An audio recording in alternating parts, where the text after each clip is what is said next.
4.27 판문점 선언 8주년을 기념하는 뜻깊은 자리에 함께해 주신 모든 분들을 반가운 마음으로 환영합니다. 오늘 이 행사는 언제나 그랬듯이 김대중 재단, 노무현 재단, 포럼 사이제 등 역대 민주정부를 개성하는 단체들과 한반도 평화의 주역들이 모인 한반도 평화포럼, 그리고 변함없는 우정을 보여주는 에버트 재단이 함께하고 있습니다. 참으로 든든하고 감사한 마음입니다. 남북관계 진전의 새로운 전기를 마련하기 위해 애쓰는 통일부의 노고에 격려를 보내며 한 마음으로 뜻을 모아주신 여러 정당 대표들과 국회의원들께도 감사드립니다. 특히 해외 순방 등의 바쁜 일정 가운데 서면 축사로 행사의 격을 높여준 이재명 대통령과 민의의 전당인 국회를 대표해 자리를 빛내준 우원식 국회의장께도 각별한 감사 인사를 드립니다. 지금 우리가 마주한 국제정세는 대단히 엄중합니다. 두 차례의 세계대전을 반성하며 인류가 쌓아올린 국제질서가 근본부터 흔들리고 국제적 연대의 가치가 후퇴한 자리에 자국 우선주의와 힘의 논리가 득세하고 있습니다. 중동 전쟁에서 보듯 지역 분쟁은 더 이상 남의 일이 아닙니다. 전 세계의 경제, 에너지, 인류의 일상을 뒤흔드는 공동의 위기입니다.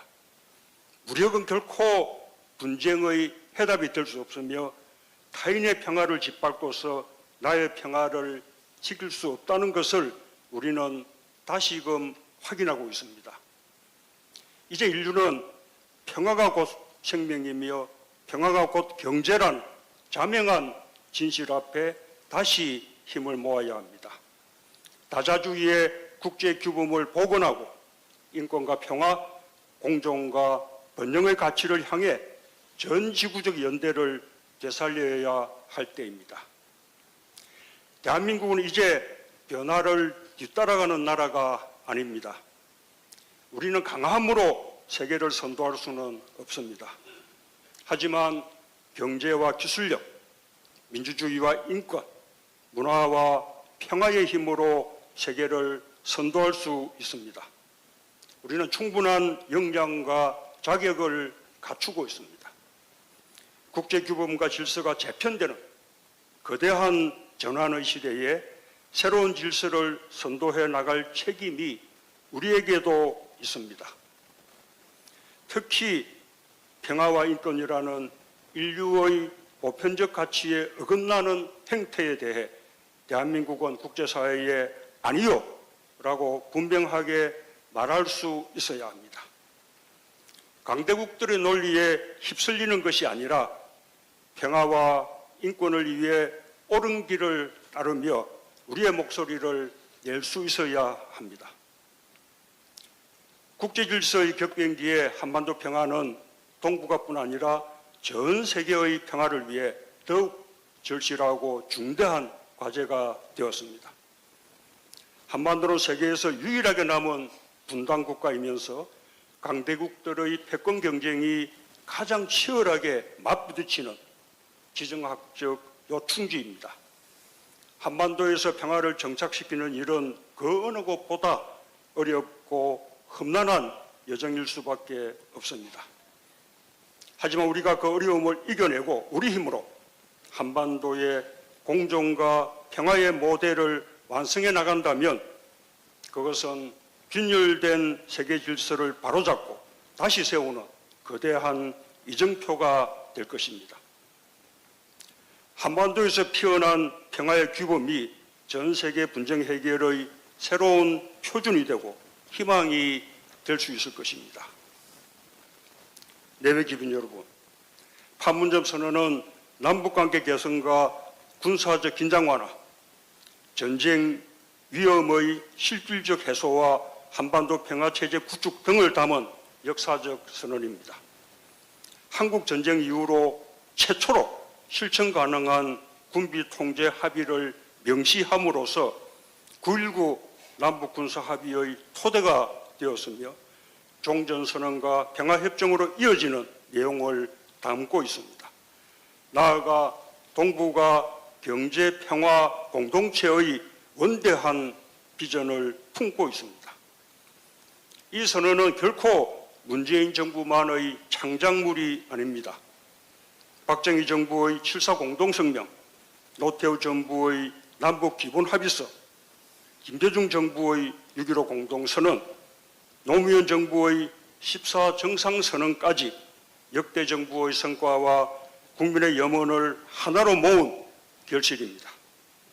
그러나 하노이 노딜의 뼈아픈 좌절과 코로나 대유행으로 인한 북한의 철저한 봉쇄, 그리고 윤석열 정부의 퇴행적 대북 정책을 거치며 한반도 평화 프로세스는 중단되었고 남북 사이의 골이 더욱 깊어졌습니다. 이재명 정부의 역할은 명확합니다. 역대 정부의 성과는 더욱 단단히 다져 이어가고 과거의 한계는 지혜롭게 뛰어넘는 평화에 이어달리기를 새로 시작해야 합니다. 멈춰선 평화 프로세스를 재가동하여 한반도가 대결의 장이 아닌 지속가능한 평화 공존과 번영의 땅으로 거듭나기를 간절히 바랍니다. 한반도 평화를 지키고 만드는 것은 결국 우리의 능력에 달려 있습니다.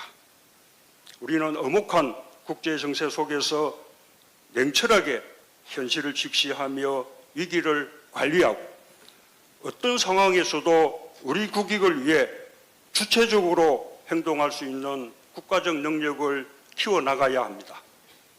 한반도 평화를 위해 우리는 다음과 같은 원칙을 견지해야 합니다.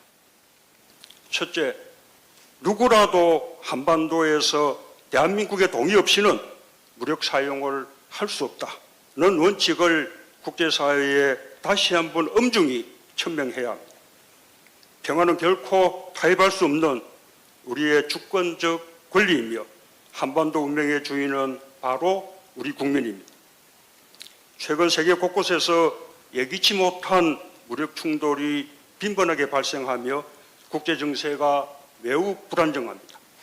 한반도에서도 우리의 의지와 상관없이 원치 않는 군사적 충돌이 발생할 수도 있다는 국민적 우려가 그 어느 때보다 커졌습니다.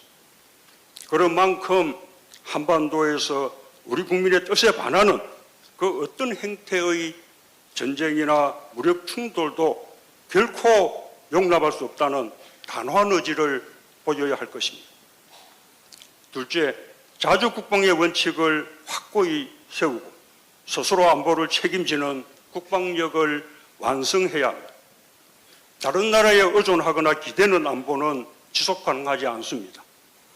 자국 우선주의가 판을 치는 국제 정세 속에서 내 나라를 내 힘으로 지키지 못하는 안보는 사상 누각에 불과하다는 점이 더욱 명확해졌습니다. 역대 민주정부는 말로만 안보를 외치지 않았습니다.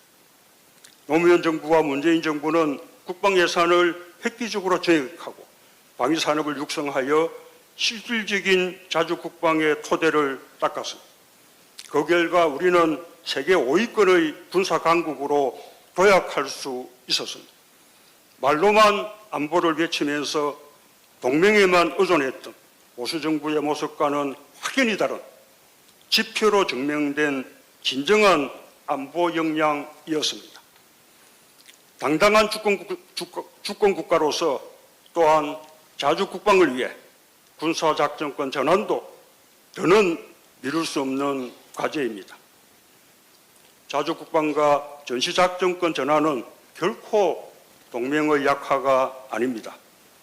스스로 책임지는 강한 군대는 한미동맹을 더욱 건강하게 만들 것이며 동맹인 미국에게도 커다란 전략적 이익이 될 것입니다.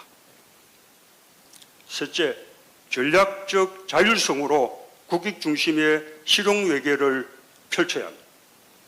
전략적 자율성이란 모호하게 양쪽 눈치를 보는 소극적인 균형 잡기가 아닙니다. 우리의 운명을 우리 스스로 결정하겠다는 국익 우선의 능동적 외교 전략입니다.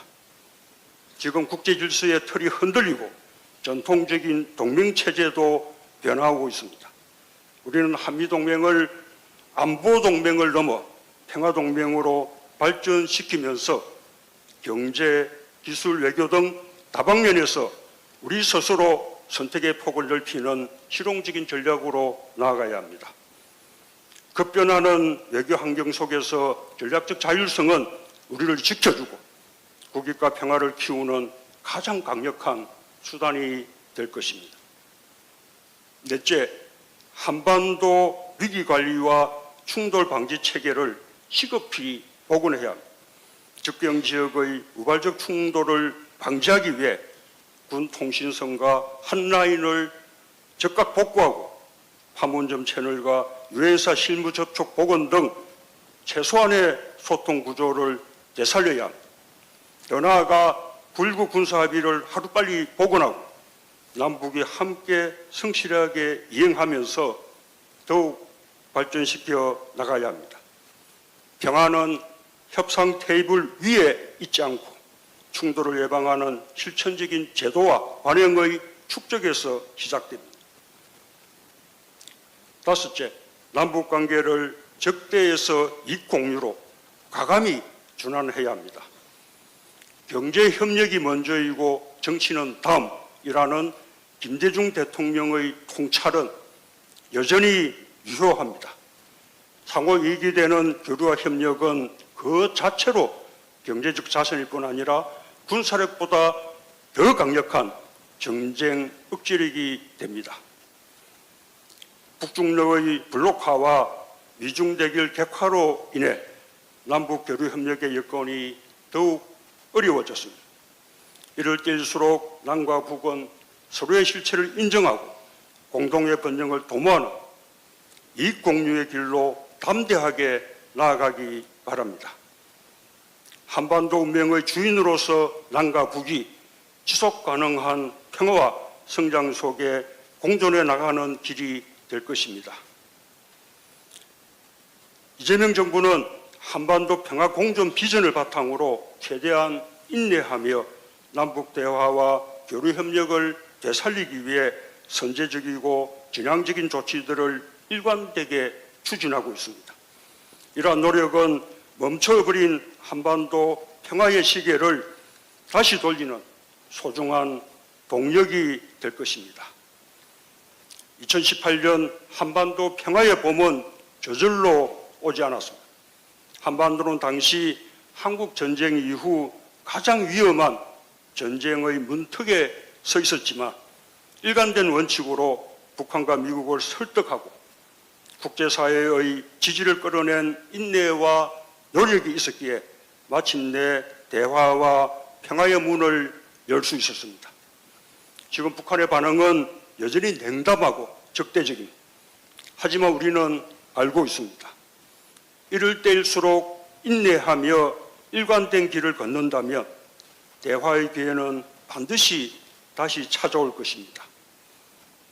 김정은 위원장에게 촉구합니다. 군사력을 정강하며 고립과 단절의 벽을 높이는 것으로는 진정한 안보를 보장받을 수 없습니다. 오히려 외부와 소통하고 교류를 확대하는 것이야말로 안전을 지키는 가장 실효적인 방법입니다.